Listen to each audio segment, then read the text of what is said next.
বিসমিল্লাহির রহমানির রহিম। দেশ ও দেশের বাইরে যারা আছেন সবাইকে আমার অন্তর থেকে সালাম রইল।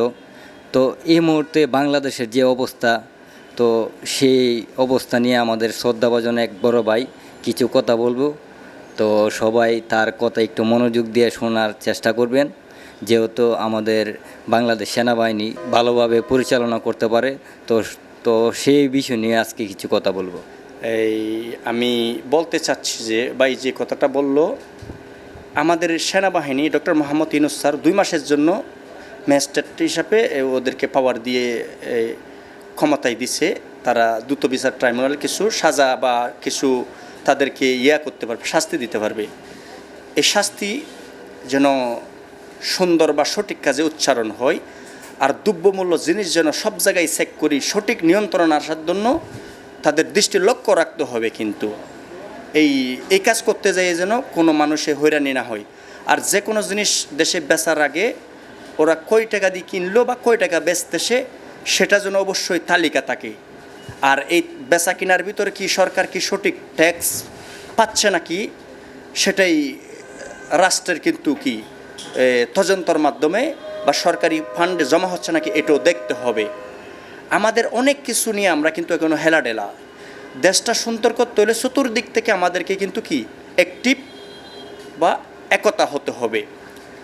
আমরা সর্বপ্রথম গুরুত্ব দেব আমাদের দেশের এই যে মাতৃভূমিকে বা সাজানোর দিকে বা সুন্দর রাখার দিকে বা এই জাতির কল্যাণের দিকে। এই কথাটা আমি বললাম। আর আমার ব্যক্তি বিষয় থেকে একটা কথা বললাম, এই সিম কোম্পানিদের বিষয়। আমাদের দেশে 5টা কোম্পানি আছে। একটা আইডি অধিক সিম ইউজ করার পরে কিন্তু অপরাধীকে শনাক্ত করা কঠিন হয়ে যায়। সেজন্য কোনো আইডি এক আইডির 2টার অধিক যেন সিম কোনো কোম্পানি রেজিস্ট্রেশন না হয়। আর বিদেশি যারা আসবে তারা যেন পাসপোর্টের নামে একটা সিম পায়, এরকম যদি হয়। আর যারা বিদেশে আমাদের দেশে কাজ করবে তারাও যেন একটা সিম পায় যে কোনো কোম্পানির।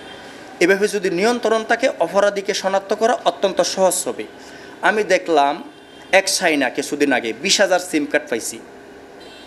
একটা চাইনা যদি 20,000 সিম থাকে, একটা নিগ্রো আফ্রিকার কালো 50, 100, 200 সিম থাকে, এই সিমগুলো তাদেরকে কে সংগ্রহ করে বা এই সিমগুলো নিয়ে তারা কি করে?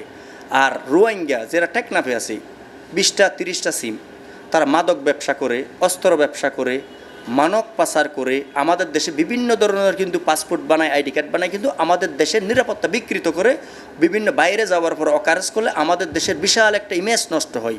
আবার রোহিঙ্গারা দেখলাম এটা, আবার বিহারি যারা আছে বিহারি, ওরা তো মাশাল্লাহ অকারেজের মূল উস্তাদ।